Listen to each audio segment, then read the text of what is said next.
las enfermedades del tejido conectivo. Es uno de los grupos más importantes y que se han clasificado, se han estudiado mejor en los últimos años, se están reclasificando. Estas enfermedades del tejido conectivo también se llaman enfermedades del colágeno.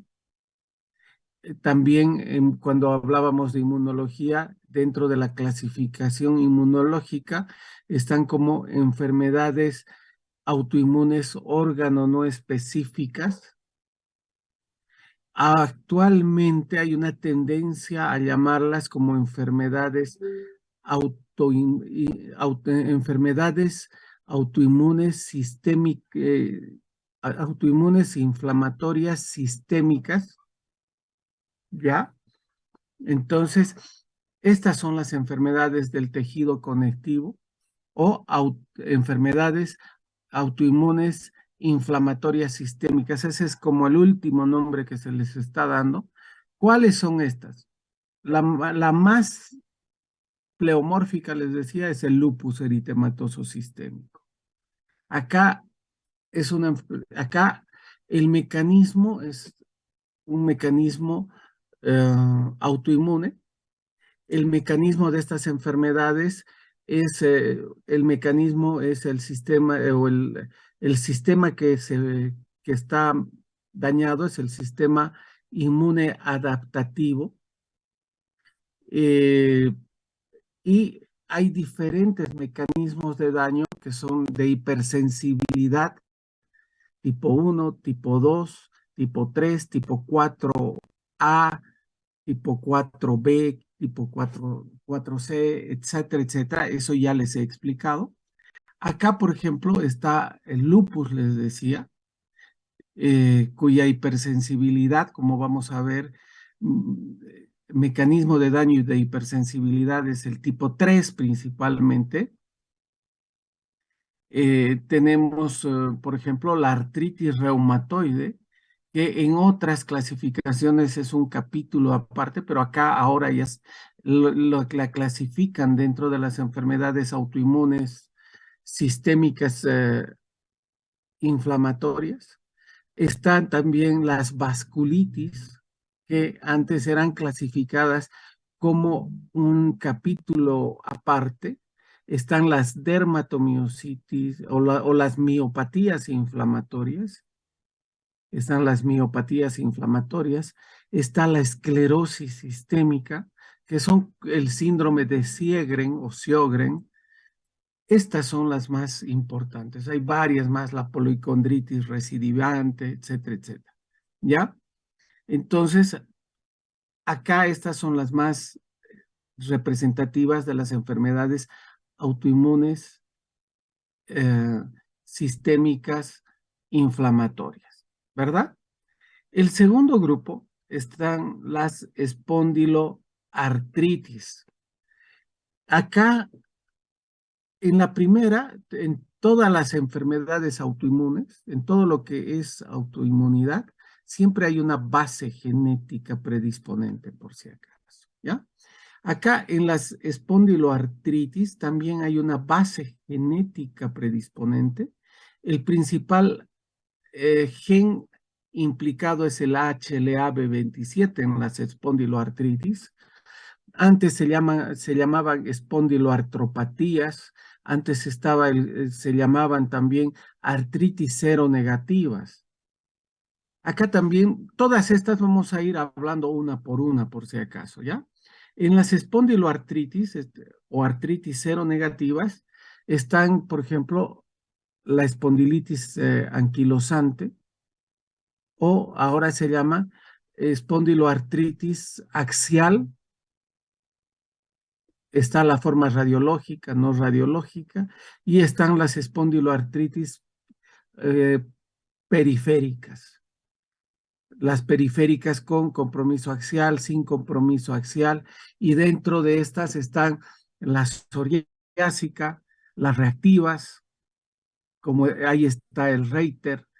Ahí también tenemos las asociadas a enfermedad inflamatoria intestinal Y tenemos ahí también las misceláneas, donde está el safo, el acné pustuloso.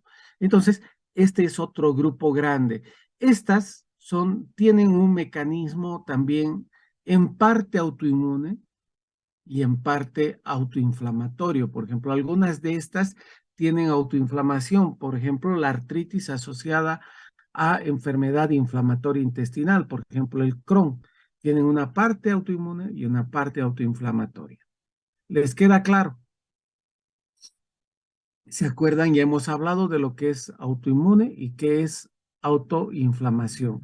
Autoinmune es el sistema inmune adaptativo y autoinflamación, daño por macrófago y activación de inflamasoma. Y fíjense, las artritis por cristales antes estaban catalogadas como enfermedades metabólicas. Ahora se saben que no son enfermedades metabólicas. Acá está la gota. Ahora se sabe, y acá está por definirse si se van a llamar artritis por cristales o enfermedades reumatológicas autoinflamatorias, pero acá es un mundo más. Pero acá principalmente el reumatólogo de adultos ve las por cristales, porque acá las autoinflamatorias también ven los reumatólogos pediatras, por ejemplo, las autoinflamatorias como la enfermedad de la fiebre mediterránea familiar. La fiebre mediterránea familiar la ve el reumatólogo pediatra, la ve el inmunólogo experto que se llama en inmunodeficiencias, etcétera, etcétera, ¿verdad? Entonces, ¿qué parte de, de la inmunología, de la inmunopatología ve el reumatólogo? Todo lo que es eh, autoinmunidad y una partecita de autoinflamación, que son las artritis por cristales. Al menos esa parte nosotros los reumatólogos de adultos vemos. No vemos lo que es autoinflamación, por ejemplo, de congénita, nada congénito vemos, ¿ya? Entonces acá tenemos en las artritis por cristales, principalmente tenemos las enfermedades por cristales y cuyo mecanismo es la autoinflamación, como en la gota, y la de pirofosfato de calcio, que son las dos más frecuentes. Hay otros cristales. Antes se creía que era, por ejemplo, la gota metabólica, vamos a ver a detalle, por ejemplo, que era por elevación del ácido úrico. Vamos a ver que no es por elevación del ácido úrico la gota. ¿Entendido? Es una enfermedad autoinflamatoria. Tenemos otro grupo de enfermedades donde están las enfermedades del cartílago y el hueso. Y básicamente acá tenemos dos. Una que es la artrosis, acá tenemos dos tipos de artrosis. La artrosis generalizada, que se llama artrosis sistémica generalizada. La primaria, ahí tenemos la erosiva, la no erosiva, y las artrosis localizadas, como la artrosis de rodilla. Y hay diferentes formas de artrosis, la asociada a enfermedades metabólicas como la obesidad, a trauma, hay una serie de clasificaciones, ¿verdad? Pero ahí tenemos las diferentes formas de artrosis. Y otra cosa que tenemos en enfermedades del hueso tenemos la osteoporosis. La osteoporosis. Serían, digamos, las dos enfermedades más frecuentes. Y tenemos la osteoporosis primaria, la osteoporosis secundaria, por ejemplo, la secundaria a déficit, a hiperparatiroidismo, etcétera, etcétera, o a déficit de vitamina D. Y tenemos también, por ejemplo, otra enfermedad del hueso es la osteomalacia, en el niño el raquitismo, ¿no? Entonces tenemos enfermedades del cartílago y del hueso. Acá la osteoporosis, por ejemplo, la compartimos con el endocrinólogo. En un tiempo el ginecólogo veía osteoporosis y ginecólogo que no daba terapia de reemplazo hormonal era prácticamente un un troglodita. Entonces, todo ginecólogo, apenas la mujer iba a entrar en menopausia, les hablo, iba a entrar en menopausia, ya estaba dando terapia de reemplazo hormonal. Es más, hasta el médico general, sin hacer ningún tipo de estudio, ya daba terapia de reemplazo hormonal. O sea, de un extremo de no dar a nadie terapia de reemplazo hormonal, nos pasamos a dar absolutamente a todos terapia de reemplazo hormonal, pero ahora el péndulo ha ido a la mitad, ¿no? Entonces ya se sabe que hay que dar de terapia de reemplazo hormonal, pero los pacientes que se benefician realmente son pocos, ¿ya? Y tienen que ser bien estudiados antes de recibir terapia de reemplazo hormonal, porque el riesgo más que el beneficio puede ser mayor, ¿ya? Y tenemos los síndromes de dolor regional. ¿Cuáles son los síndromes de dolor regional? Acá tenemos, por ejemplo, el dolor lumbar, el dolor cervical, el hombro doloroso con las tendinitis, el, el síndrome de túnel del carpo, etcétera, etcétera, ¿verdad? Y los síndromes de dolor generalizado. ¿Cuáles son los síndromes de dolor generalizado? Acá tenemos uno que ha estado de moda, pero muchísimo tiempo.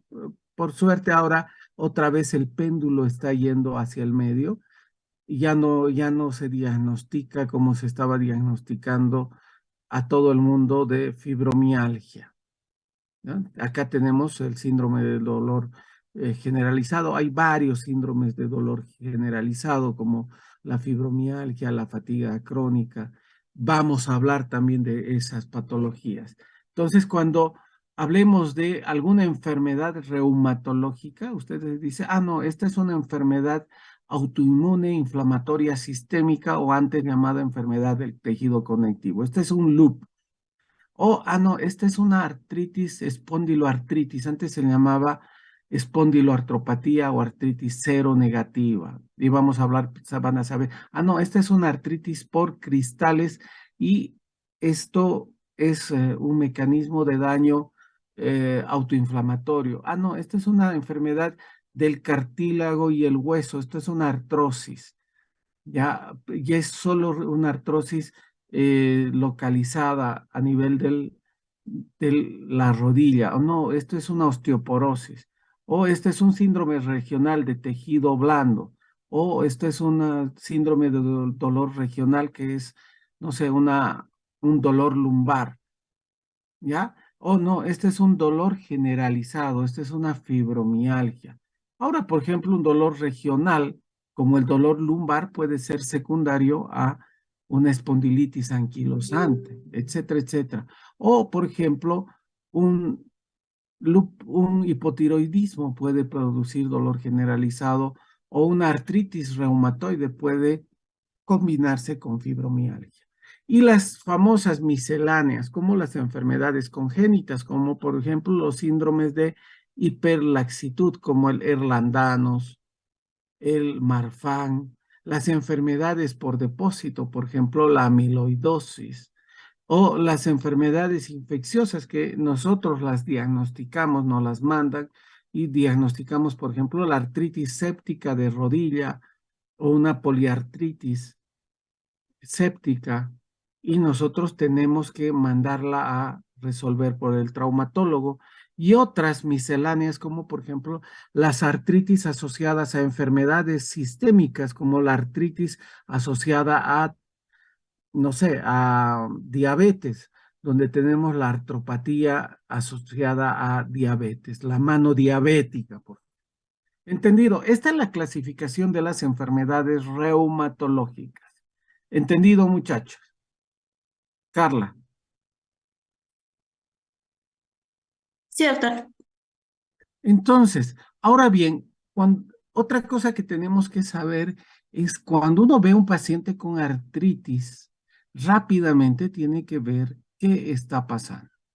Esto no es absoluto, pero uno ve si tiene una monoartritis, si tiene poliartritis o es una oligoartritis. ¿Es una sola articulación? ¿Son pocas las articulaciones o son muchas las articulaciones afectadas? Y cuando es una sola articulación o son muchas articulaciones, la siguiente pregunta es una monoartritis aguda o es una o monoartritis crónica. Y cuando es una poliartritis, también es aguda o es crónica. Hablamos de crónica cuando ya pasa más de 6 semanas, un mes y medio. ¿Entendido? Y cuando es más de una articulación y tres articulaciones, hablamos de oligoartritis, ¿ya? Oligoartritis, oligoarticular. ¿Entendido? Entonces, cuando hay una monoartritis aguda de menos de 6 semanas, especialmente cuando son días, o cuando uno habla de una poliartritis, o perdón, una monoartritis crónica de más de 6 semanas, las patologías son absolutamente diferentes. ¿Entendido? Cuando uno habla de una monoartritis aguda, lo primero que tiene que pensar en una persona, dependiendo de la edad, es cristales. Entonces, monoartritis aguda, cristales. Gota, si es varón joven.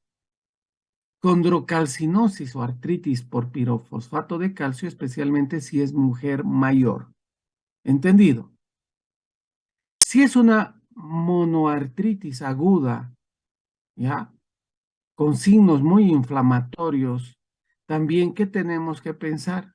Una infección, pero obviamente tiene que ser bacteriana.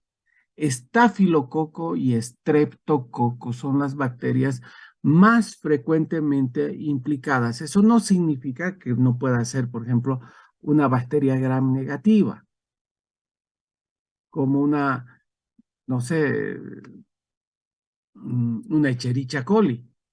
Por ejemplo, una persona, una viejita que tenga una infección urinaria y que además haya hecho una sepsis y que empiece con una monoartritis aguda, probablemente es el foco primario y haya sido una infección urinaria y esté haciendo una infección aguda por E. coli. Pero monoartritis aguda infecciosa, lo primero es estáfilo y estreptococo. ¿Entendido? O otra causa, por ejemplo, como vamos a ver en el caso clínico de gota, trauma. ¿Y qué es lo que pasa? La sangre y el plasma dentro de la articulación lo que hacen es inflamar la articulación. Dentro del plasma hay sustancias proinflamatorias y antiinflamatorias. Así que el meter plasma dentro de una articulación, muchachos, acuérdense, les estoy dando la clase, está absolutamente contraindicado. El American College y el EULAR no recomiendan la terapia de plasma rico en plaquetas en artrosis. Y acá hay gente que se está haciendo millonaria poniendo plasma rico en plaquetas y células madre. Ninguna de las dos está indicada ni en artrosis y menos todavía en artritis reumatoide. Y a los pacientes yo les digo, ¿cómo les van a sacar un plasma artrítico? ¿Cómo yo sé que tienen artritis reumatoide? Sacándole plasma y midiéndole el grado de inflamación o viéndole el factor reumatoide y antipéptido cíclico citrulinado en plasma. ¿Cómo ese plasma artrítico le van a meter dentro de la articulación? ¿Verdad? Es meterle prácticamente una enfermedad dentro de la articulación. Por lo tanto, el trauma produce, ya, produce daño. El eritrocito al degradarse produce proteínas que dañan la articulación. ¿Entendido? Monoartritis crónica de más de 6 semanas, lo primero que uno tiene que pensar es infección. ¿Qué infección? Tuberculosis y brucelas. Estamos hablando de artritis. A veces uno confunde con la artrosis. A veces uno confunde con tumores. En niños siempre hay que pensar en leucemias, una articulación caliente, dolorosa. En un niño, por ejemplo, dos rodillitas calientes, en un niño que no tengan mucha artritis y que uno las vea calientes, hay que pensar siempre en una leucemia. Por ejemplo, una persona mayor, una articulación crónica, inflamada, hay que pensar en algún tipo de tumor, una sola articulación, ¿verdad? Lo primero, pero en una monoartritis crónica, infección, tuberculosis y brucela. ¿Les queda claro? Pregunta de examen. Cuando uno habla de poliartritis aguda, lo primero que hay que pensar es en virus. Menos de 6 semanas, virus. ¿Qué virus? Parvovirus B17.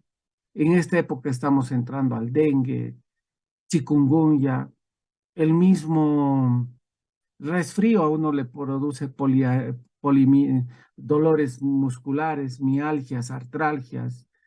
El COVID-19 ya no produce muchos síntomas respiratorios y a veces el paciente nos viene con poliartralgias. Y poliartritis crónica de más de 6 semanas de evolución, en que hay que pensar en enfermedad del colágeno. Poliartritis simétrica de pequeñas y grandes articulaciones, artritis reumatoide, lupus, etcétera, etcétera. ¿Les queda claro? Y tenemos otro grupo de artritis, las oligoartritis. Más de una, menos de tres, o tres. ¿Ya? Aquí tenemos, por ejemplo, un compromiso, muchas veces hay un grupo que tiene compromiso axial, otro que no tiene compromiso axial. Acá están las espondiloartritis, son las que producen oligoartritis. Las artritis antes se llamaban seronegativas o espondiloartritis. Estas son las espondiloartritis, ¿sí? Las que producen oligoartritis. Acá está las espondiloartritis axiales, radiológica, no radiológica. Acá está la espondilitis anquilosante, la artritis psoriásica, la reactiva, las asociadas a enfermedades, la enfermedad inflamatoria intestinal, etcétera, etcétera. Son varios, esto es un grupo de enfermedades, como les había indicado, acá están, estas son las que producen las oligoartritis, las espondiloartritis. ¿Entendido? Las del colágeno producen las poliartritis. Las de cristales producen en general las monoartritis. Pero a veces una artritis reumatoide, como vamos a ver, puede producir, a veces, empiezan con monoartritis. A veces la gota se vuelve poliarticular. Pero como regla general, monoartritis aguda, primero cristales. Monoartritis crónica, infección, tuberculosis, brucela. Poliartritis aguda, virus. Poliartritis crónica, enfermedad del colágeno. ¿Entendido? O enfermedad autoinmune sistémica inflamatoria. Preguntas, muchachos, ya estamos en hora.